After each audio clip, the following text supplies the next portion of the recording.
আমার বাবা এখানে ভূমিপতি ছিলেন।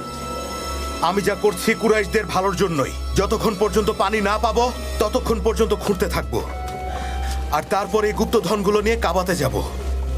তারপর বিচার হবে কে এগুলো পায়। কিভাবে? কাবাতে দেখা হবে। আমরা দুটো দুটো করে নেব, বাকিটা কাবার জন্য থাকবে। আমরা তোমার উপর ছাড়লাম আব্দুল মুত্তালিব। আমরা তোমার কথায় রাজি আব্দুল মুত্তালিব। খুঁড়তে থাকো জমজম কূপ। কাদা, দেখো কাদা, দেখতে পাচ্ছ কুরাইশের জনগণ? এটাই জমজম কূপ, আমাদের পিতা ইসমাইল এবং মাতা হাজার নিশানা। এই সেই জমজম কূপ যা কোনোদিন শুকাবে না, যা পথিকের তৃষ্ণা মেটাবে।